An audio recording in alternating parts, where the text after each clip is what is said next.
This morning's reading is the story of two wolves, variously credited, but we're going to note it as being a Cherokee story. A young boy came to his grandfather filled with anger at another boy who had done him an injustice. The old grandfather said to his grandson, "Let me tell you a story. I too, at times, have felt a great hate for those who have taken so much with no sorrow for what they do. But hate wears you down, and hate does not hurt your enemy. Hate is like taking poison and wishing your enemy would die." I've struggled with these feelings many times. It is as if there are two wolves inside me. One wolf is good and does no harm. He lives in harmony with all around him and does not take offense when no offense was intended. He will only fight when it is right to do so and in the right way. But the other wolf is full of anger. The littlest thing will set him into a fit of temper. He fights everyone all the time for no reason. He cannot think because his anger and hate are so great. It is a helpless anger because his anger will change nothing. Sometimes it's hard to live with these two wolves inside me because both of the wolves try to dominate my spirit. The boy looked intently into his grandfather's eyes and asked, "Which wolf will win, grandfather?" His grandfather smiled and he said, "The one I feed."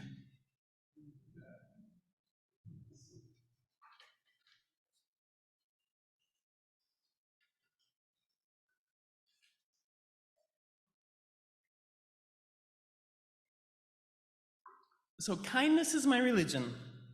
Maybe you've seen this on a bumper sticker or cross-stitch sampler, or more likely these days on a Facebook meme. The Dalai Lama said, "This is my simple religion. There is no need for temples, no need for complicated philosophy. Our own brain, our own heart is our temple. The philosophy is kindness." So like many UU messages, mine starts with a definition.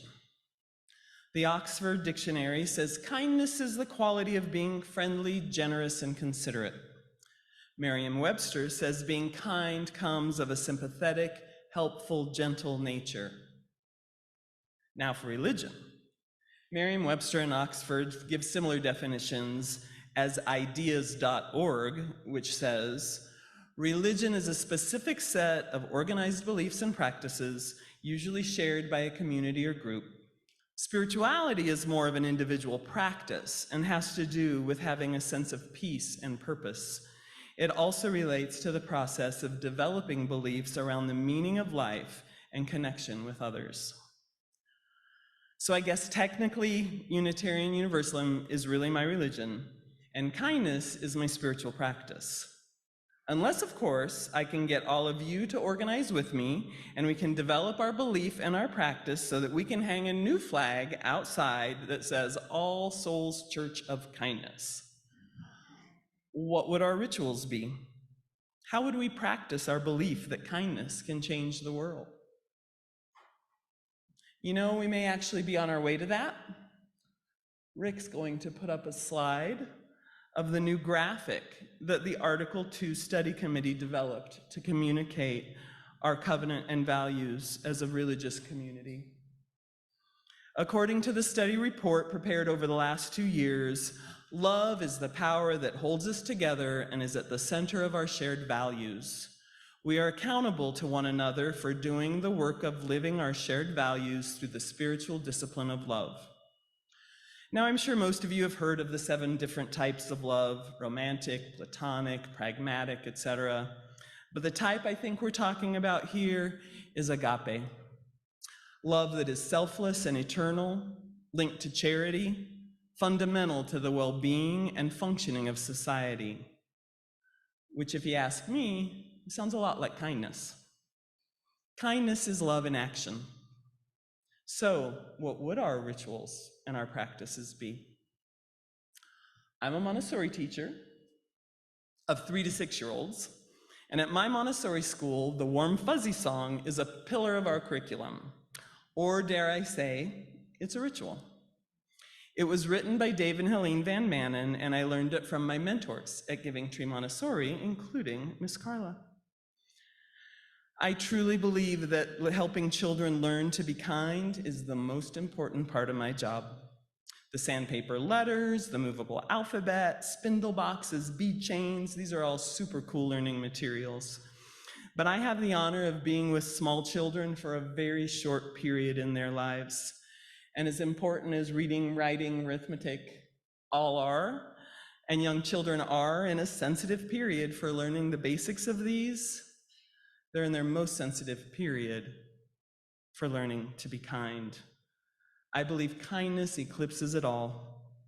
To help a friend sweep up the crackers they dropped or mop the water spill, to remember to walk around the other person's work so as not to disturb them, to take care of the classroom and its content so they're available to everyone for them to use and to learn with, to tell a friend gently, you don't like what they did or said because how it affects you, to comfort another who's injured or sad, to invite someone to play with you when you see they're standing alone, watching. Teaching children to be kind to one another is teaching them to love. Maybe these are our practices of our All Souls Church of Kindness too.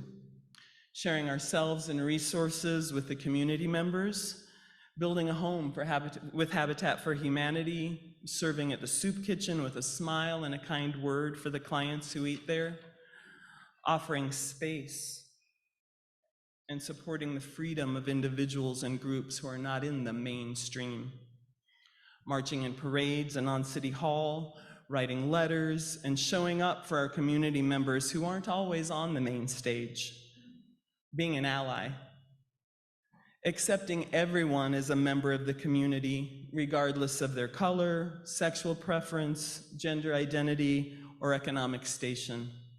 And by community, I don't just mean all souls, but the whole human community. And while we're at it, the non-human community too, as Mother Earth needs warm fuzzies. Kindness really isn't different from the justice, the equity, the generosity, pluralism, and interdependence that our new flag might boast. It's love in action, at the center of everything.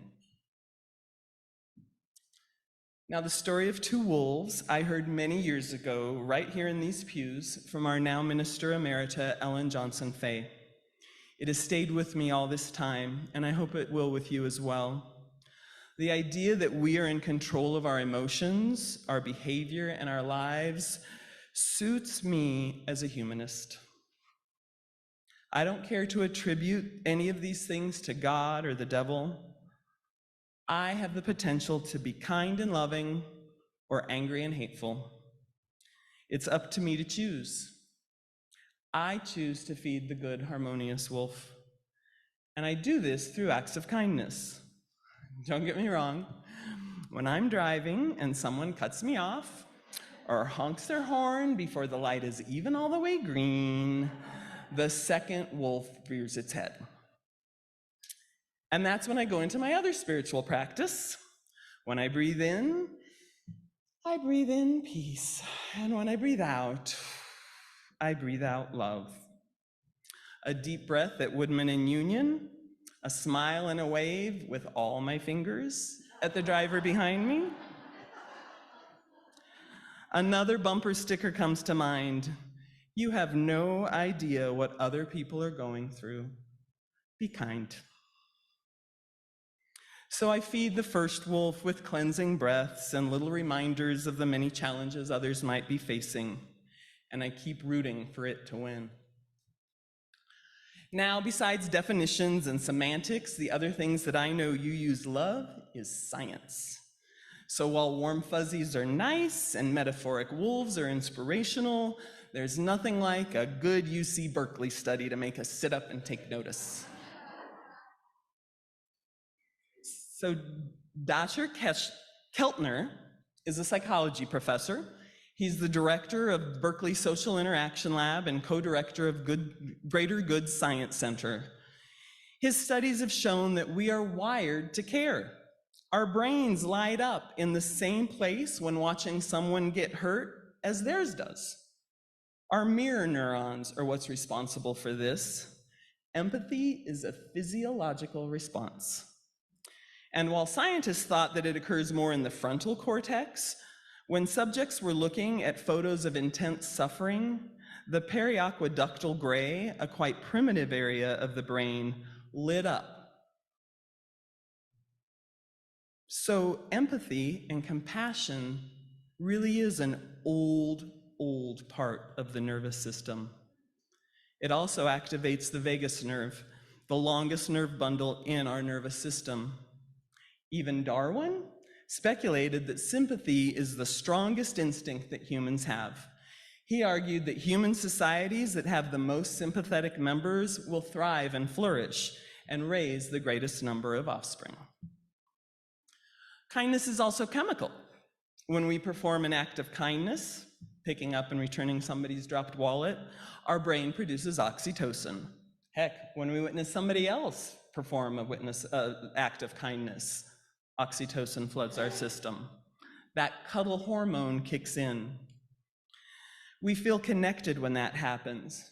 It increases our sense of trust and promotes social bonding, and it also lowers your blood pressure. Psychiatrist Marcy Hall explained how oxytocin can dilate your blood vessels so that your heart actually receives more oxygen. So what happens when you experience kindness as a giver or a receiver is that your oxytocin levels increase, your blood vessels dilate, and your cardiovascular health improves. Studies also show that serotonin is produced in the brain of someone giving or receiving a kindness. So through our actions, we are able to decrease feelings of depression and anxiety and increase our happiness. Kindness increases the brain's production of endorphins. So for those of you who, like me, only run when something's chasing us, we don't have to go with that runner's high. We can skip it, and instead we'll get that similar benefit from the helper's high. But wait, there's more. Kindness decreases cortisol, the stress hormone, which can really do a number on our health in terms of aging, holding on to excess weight. So all these chemicals can be adjusted. Some of us need more help with some chemicals in a bottle, no doubt about that. But on a daily basis, with repeated acts of kindness and generosity and love, we can increase our happiness. Dr. Wagu William Isak is a professor of psychiatry at Cedars-Sinai. He says we all seek a path to happiness. Practicing kindness towards others is one that we know works. So generosity is a kindness shown with no expectation of compensatory gain. I know we're all on board with warm fuzzies for warm fuzzies' sake, but isn't it great to think that our kindness not only benefits the recipients, it benefits our own physical and mental health as well. So loving kindness, we can practice it in a pew, behind the wheel, and in a classroom. We can practice it quietly alone or on a stage for all the world to see. We can view it as a gift to others, a gift to ourselves, or simply as a way of being. May you be filled with loving kindness. May you be well. May you be peaceful and at ease. May you be whole. Blessed be.